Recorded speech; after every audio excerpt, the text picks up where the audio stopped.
श्री पीताम्बरा पीठ दतिया वाले श्री स्वामी जी महाराज की जय। गुरु जी महाराज की जय। पीताम्बरा माई की जय। श्री स्वामी कथा सार के द्वितीय अध्याय की कथा। श्री गणेशाय नमः। श्री गणेशाय नमः। हे जगदम्बा भवानी जगत जननी, खेल खेल में ही तुमने अनंत कोटि विश्व रच दिए। तुम्हारा यह बालक स्वामी कथा का वर्णन करना चाहता है, लेकिन अबोध अज्ञानी होने से लिखने और वर्णन करने की योग्यता नहीं है। इसलिए अब शीघ्र ही तुम कृपा करो और छोटी सी रचना स्वामी कथा सार लिखवा दो। क्रूर और भयानक दुष्टों तथा राक्षसों को मारने में तुम कुशल हो, फिर मेरा ये अज्ञान रूपी राक्षस तो मामूली है। चित्त क्रिया न करना चाहे तो चेतन का संयोग रहने पर भी कार्य नहीं हो सकता। जैसे चालक गाड़ी पर बैठा भी रहे परंतु चलाने की इच्छा न करे तो गाड़ी नहीं चल सकती। हे जगदम्बा, आपकी शक्ति से ही जगत में क्रिया हो रही है। एक समय में दीवान के कठोर स्वभाव के कारण दतिया में उसका आतंक छाया हुआ था। वह अंग्रेजों के द्वारा नियुक्त किया गया था। वह वहां के राजा की भी बात नहीं मानता था और गरीब प्रजा पर अत्याचार करता था।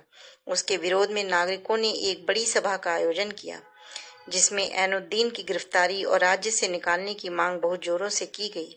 दीवान ऐनुद्दीन ने जनता की आवाज को धूर्तता से भरसक दबाने की कोशिश की। सांप्रदायिक झगड़ों की आशंका हो गई।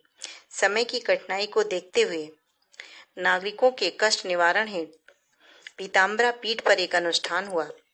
भगवती श्री बगलामुखी एवं श्री धूमावती का अनुष्ठान श्री महाराज जी की कृपा से सफलतापूर्वक पूरा हुआ। अनुष्ठान प्रारंभ होने के कुछ समय पश्चात ही शासन ने 24 घंटे के भीतर दीवान ऐनुद्दीन को राज्य से निकालने की मांग स्वीकार कर ली। राजशाही और गुलामी के उस समय में राजा और दीवान निरंकुश हुआ करते थे, किंतु करुणा निधान स्वामी जी तो लोक कल्याण और सब साधारण की रक्षा के लिए विराजित थे। लाट साहब के आदेश से रातों रात ही दीवान को हटा दिया गया। ऐनुद्दीन का अहंकार चूर हो गया और उसे अत्यंत अपमानित होकर भागना पड़ा। हे दया सिंधु, इस प्रकार आपकी करुणापूरित कृपा से ही असहाय प्रजा को दैत्य के अत्याचारों से रक्षा हुई। इससे प्रजा को बड़ी राहत मिली। इस प्रकार उस कठिन समस्या को अभूतपूर्व ढंग से अतिशीघ्र और सरलता पूर्वक सुलझा देखकर सभी चकित रह गए और आपका यशगान करने लगे। संतों का कार्य कभी अधूरा नहीं होता, वह तो अत्यंत रहस्यमय होता है। उनकी कृपा से सभी असंभव कार्य भी संभव हो जाते हैं। देश के स्वतंत्रता संग्राम में भी श्री प्रभु की कृपा से विजय का बिगुल इस पवित्र स्थान से ही बजा था।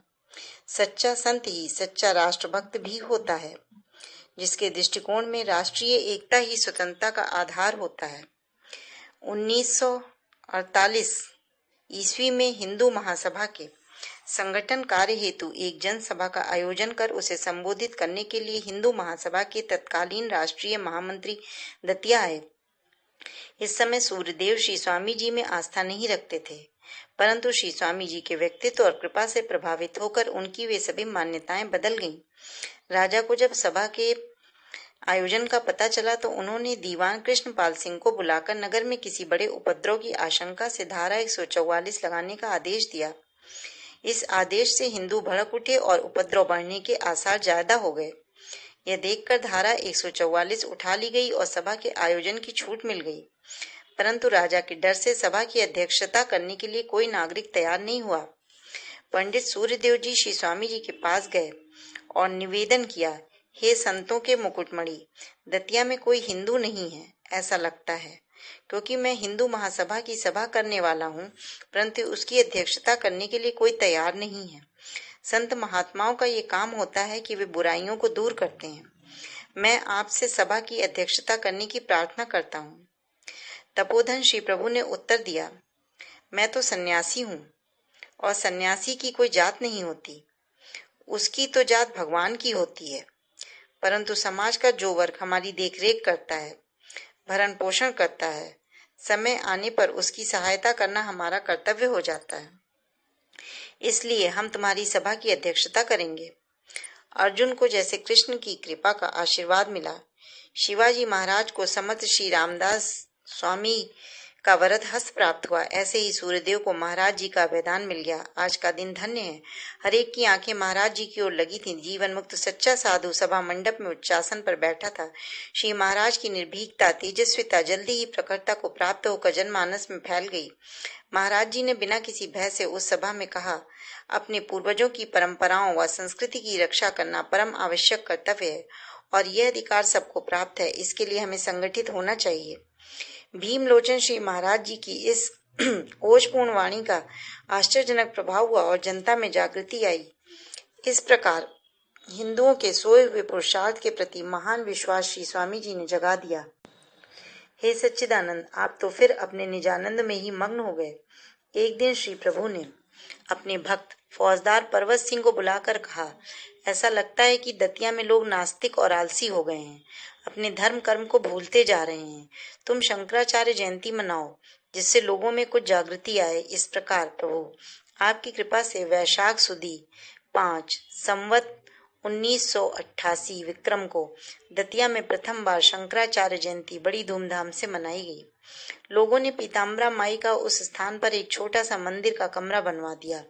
आपके भक्त सुन्नू लाल पटेरिया ने माई का एक सुंदर चित्र बनाया और फिर अपने मालिक श्री स्वामी जी महाराज को दिखाया। भूत भावन भगवान ने कहा, भाई सुन्नू लाल, लोगों ने मंदिर का कमरा बनवा दिया और तुमने चित्र भी बना दिया, तो इस चित्र की मूर्ति भी बना लो। इसमें पूछने की क्या बात है। इस प्रकार मूर्ति तैयार होने पर ज्येष्ठ कृष्ण 5 संवत 1992 विक्रमी के दिन माई की वह दिव्य मूर्ति भी मंदिर में आ विराजी।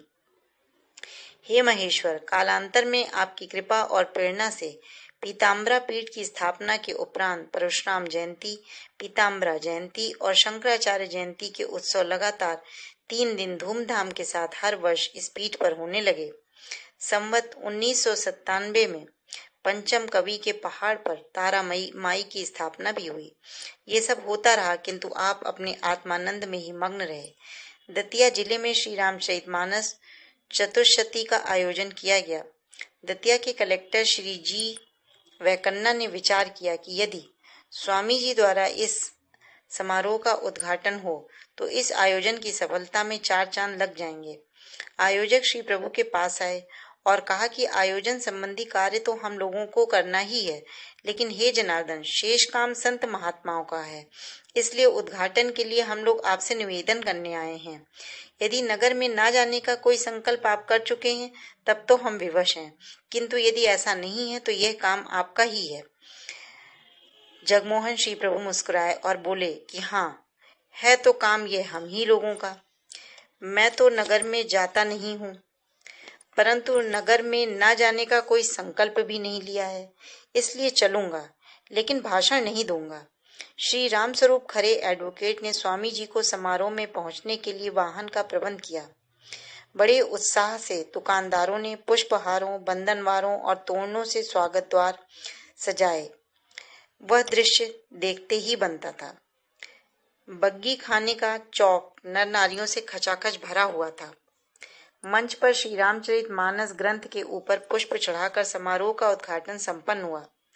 कलेक्टर ने हाथ जोड़कर आशीर्वचन के 2 शब्द कहने के लिए प्रभु से निवेदन किया।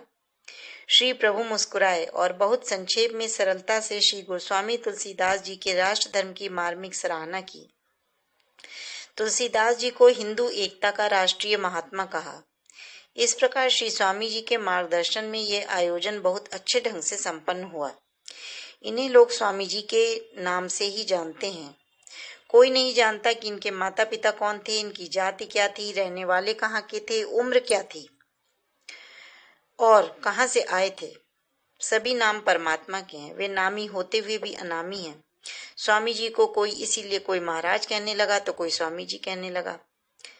जिसका कोई आदि नहीं, कोई अंत नहीं, उसकी उम्र कौन बता सकता है। जिसने जात पात का भेद नहीं बनाया, सब उसी की संतान है। सारा विश्व ही जिसमें रहता है वह कहाँ का रहने वाला है, कौन बता सकता है। इस सृष्टि के विस्तार में अनेकानेक देव हैं, किंतु एक गुरु तत्व ही सबका केंद्र बिंदु है। केवल यह तत्व ही जानने योग्य है। अब इसका अगला भाग हम लोग इसके बाद सुनेंगे।